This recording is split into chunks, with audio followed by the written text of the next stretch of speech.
Ladies and gentlemen, brothers and sisters in Christ, if you are under the sound of my voice today, I want you to understand something deep, something divine, something that may just explain why your life looks the way it does. You see, when God marks a person, he doesn't always make it obvious, but he always makes it undeniable. I came to tell somebody today, you're not crazy, you're not cursed, you're not just going through stuff, you're marked. And when you're marked by God, it changes everything. You try to fit in, but something always feels off. You go to the same places, hang out with the same people, try to laugh at the same jokes, but deep inside, there's a disconnection. You can't explain it, but you sense it. That's because when you are marked by God, the world no longer feels like home. You've been set apart. You were never meant to blend in. You were meant to stand out. There's a divine fingerprint on your life. And it won't allow you to get comfortable in places that contradict your calling. It's not that you don't want to belong. You do. We all do. But no matter how much you try, something keeps pushing you out of the crowd. You get invited, but something tells you not to go. You try to engage in the conversation, but your spirit feels heavy. You want to laugh with them, but your soul doesn't agree. That's because your spirit is responding to your destiny. And when God marks you, he begins to separate you, even before you fully understand why. You notice it in your relationships. People who used to click with you suddenly drift away. Friendships that were once tight begin to feel strained. You try to fix it, but nothing works. It's not rejection. It's redirection. God is pruning your life because your next level requires a new circle. He's not punishing you, he's preparing you. He knows that where he's taking you, not everyone can go. So instead of mourning the disconnection, start recognizing the protection. You'll see it in your conscience too. Things you used to do without a second thought now weigh heavy on you. That old habit, that compromising behavior, it doesn't sit right anymore. You try to ignore it, but conviction rises up like a fire in your chest. That's not guilt, that's grace. That's the Holy Spirit whispering, you're better than this. It's God's way of reminding you that you don't belong to this world. You've been bought with a price. Your soul knows it even if your mind is still catching up. Even your success feels different. You might achieve something great, but the celebration is short-lived.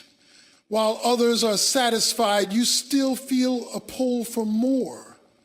You're grateful, but not fulfilled. You smile, but deep down, there's a whisper saying, this isn't it.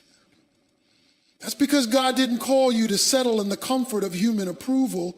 He marked you for kingdom purpose. And until you start walking in that purpose, nothing will fully satisfy you.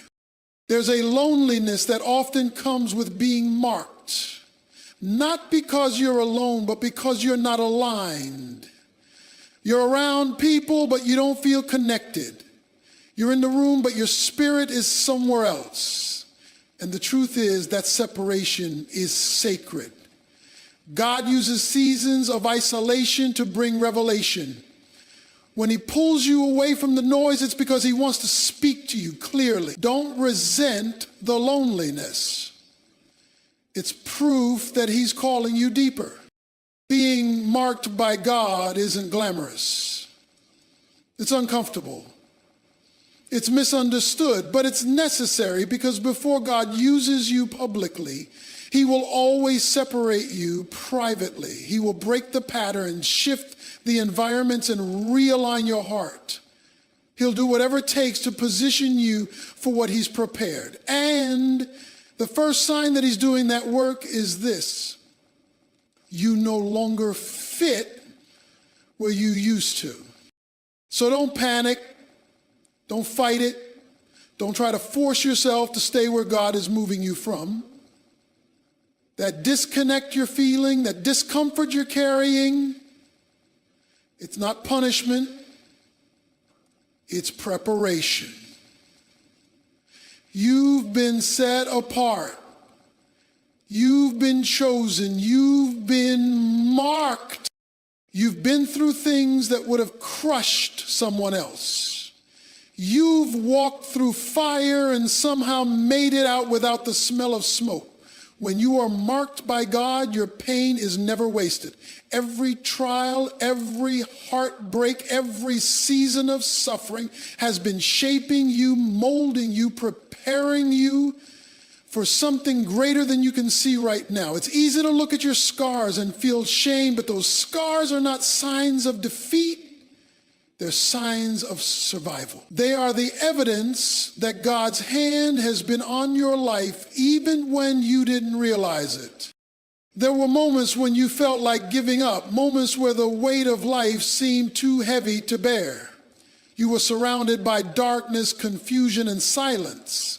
You cried out and heard nothing. You prayed and nothing changed. But somehow, some way, you made it through.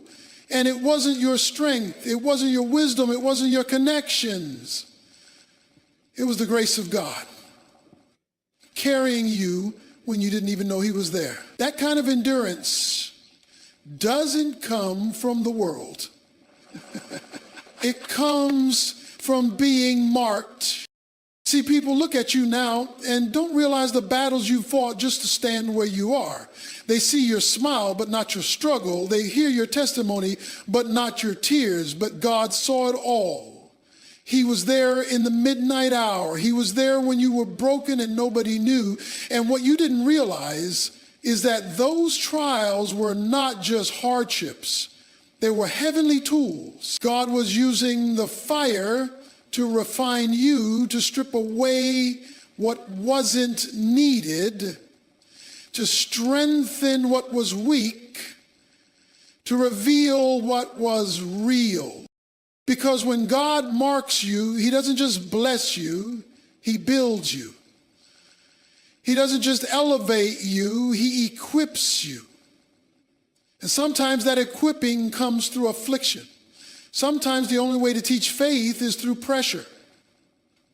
Sometimes the only way to grow character is through challenge. And the reason the fire didn't consume you is because it was never meant to destroy you. It was meant to develop you. Think back on the things you thought you wouldn't survive. Those were divine assignments, not punishments, but processes. The betrayal, it taught you to trust God, not people. The delay, it trained you in patience. The loss, it revealed your dependence. The pain, it sharpened your purpose. You don't come out of that kind of fire the same way you went in. You come out different. You come out deeper. You come out marked. And here's the thing, when you've been through that kind of fire, you walk differently. You speak with more authority. You carry a weight in the spirit that can't be faked or manufactured, because real anointing is expensive. It costs something. And you've paid the price in tears, in silence, in wilderness seasons that nobody but God saw. But that's what sets you apart. That's why you can't compare your journey to someone else's. You weren't just going through trials, you were going through transformation. God was using every storm to carve something eternal into your soul. And now you're walking proof of what it looks like to survive hell and still have heaven in your heart. There's something different about the doors that open for you. You walk into places you didn't have the credentials for. You sit at tables you weren't invited to by people. You were seated there by favor. While others struggle to gain recognition, you find yourself seen, chosen, and elevated even when you feel unqualified. That's not coincidence. That's not luck. That's divine favor following you like a shadow. When you're marked by God, his hand opens doors that your resume can't explain. It's not about who you know on earth. It's about who knows you in heaven. People will look at your life and try to figure out how you got there. They'll try to trace your steps, replicate your process, copy your methods. But what they don't realize is that favor is not about formulas. It's about God's fingerprint. It's something you can't earn, can't manipulate, can't manufacture. When God decides to bless you, no one can block you. His favor bypasses protocol and cuts through red tape. It overrides rejection letters and rewrites outcomes. That's what happens when you're marked. You get what others call impossible. You weren't the smartest, you weren't the most talented, you didn't have the right connections, but somehow things aligned in your favor. That's because God's favor isn't based on your merit, it's based on his mercy. He'll use your weaknesses as a stage for his strength. He'll allow others to overlook you just so he can prove that promotion doesn't come from people, it comes from him. When you are marked, you live in a flow of grace that can't be logically explained. You'll know you're walking in divine favor when doors swing open without you even knocking, when opportunities chase you down, when people are drawn to you and they don't even know why, when resources show up just in time. You were marked for this. And not because of who you are, but because of whose you are. You're a carrier of kingdom purpose, and heaven's favor travels with that assignment. But favor isn't just about elevation. It's also about responsibility. When you've been given much, much is required. The favor on your life is not for flaunting, it's for fulfilling God's will. It's a tool, not a trophy. It's meant to build the kingdom, not your ego. And God will keep favor flowing as long as your heart stays in position. Humility is the container that holds divine favor. The moment pride creeps in, the flow gets blocked. Because God resists the proud, but gives grace to the humble. You may also notice that favor attracts criticism. People will start to question how you got where you are. They'll try to find flaws, dig up your past, minimize your accomplishments. Don't be surprised. Favor is often misunderstood, but don't waste time explaining what God is doing in your life. Let the fruit speak for itself. When you're marked, your life becomes your testimony. Your success becomes a sermon. Your progress becomes proof that God is real. The truth is, God's favor doesn't make life perfect, but it does make the impossible possible. It doesn't mean you won't face resistance, but it does mean you'll have supernatural backing.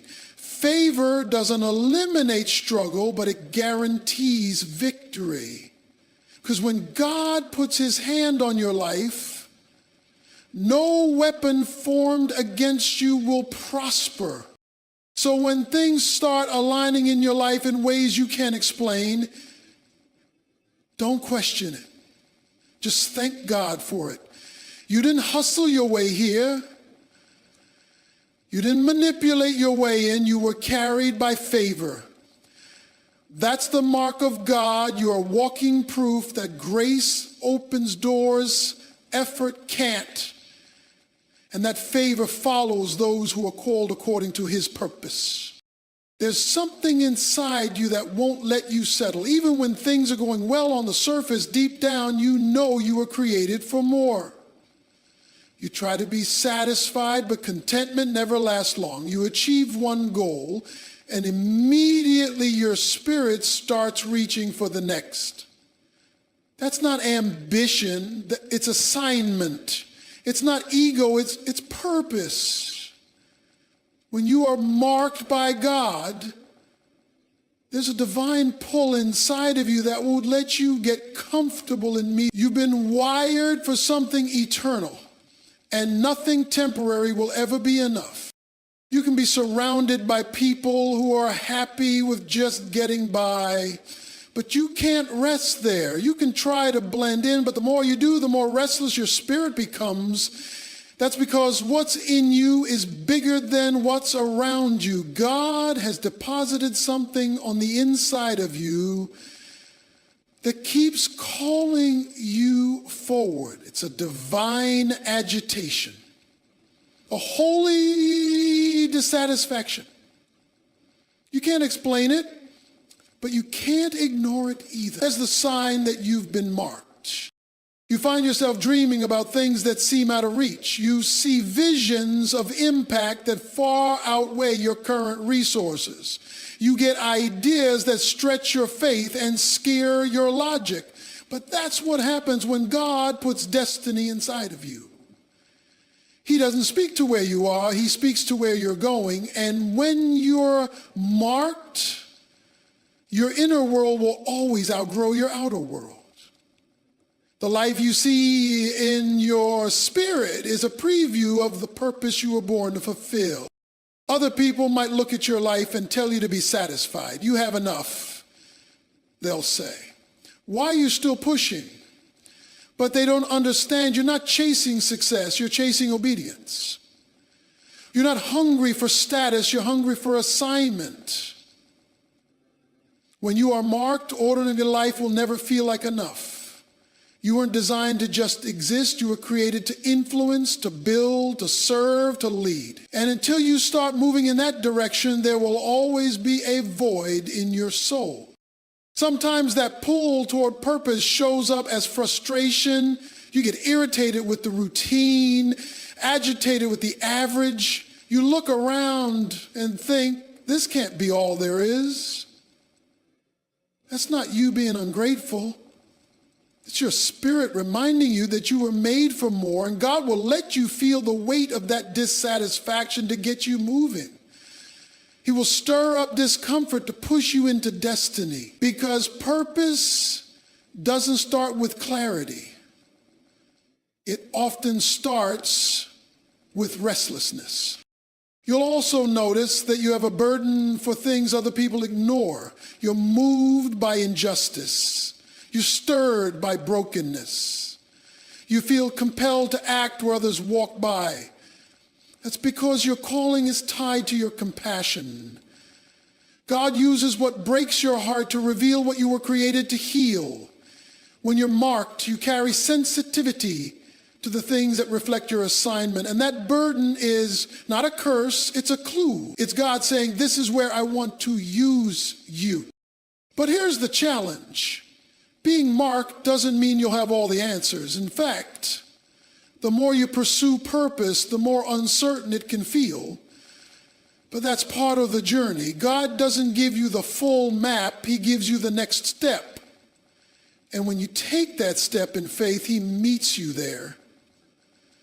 The pull you feel is proof that he's already gone ahead of you. Your job is to follow that pull, even when the path isn't clear.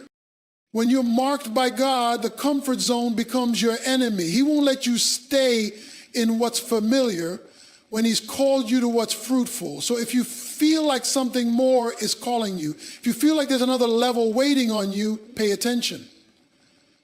That's a whisper of destiny. It's the tug of heaven. That's the unmistakable pull of purpose. There's something strange that starts happening when you say yes to God. The moment you begin walking toward your calling, all hell seems to break loose. The attacks come harder, the pressure gets heavier, and life doesn't get easier. It gets more intense. That's not a coincidence. That's not bad luck. That's warfare. Because when you are marked by God, the enemy marks you too. The moment heaven identifies you, hell assigns resistance. But that resistance isn't a sign you're doing something wrong. It's often proof that you're doing something right. Spiritual warfare shows up in subtle and not so subtle ways. Things that used to flow now feel like a fight. People who used to support you suddenly turn against you. Your emotions become unstable. Your thoughts are under attack. You feel like you're being hit from every side, and you don't even know why. But you need to understand something deeper. You're not just being attacked because of where you are. You're being attacked because of where you're going. The enemy sees what's on your life. He sees the calling, the anointing, the potential, and he's threatened by it. You're not just going through trouble. You're going through transformation, and transformation always attracts opposition. The enemy doesn't attack people who pose no threat. If he's coming at you hard, it's because he knows that when you walk in your assignment, chains are going to break. Lives are going to change. Light is going to push out darkness. He wants to wear you down before you can rise up. He wants to distract you, discourage you, and delay you. But what he doesn't realize is that every hit he throws is only sharpening your sword. There are days you'll want to quit. Days when you question if it's worth it. Days when it feels like the fight is too much.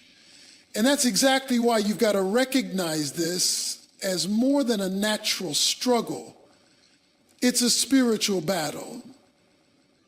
Ephesians 6:12 reminds us, for we wrestle not against flesh and blood, but against principalities, against powers, against the rulers of the darkness of this world.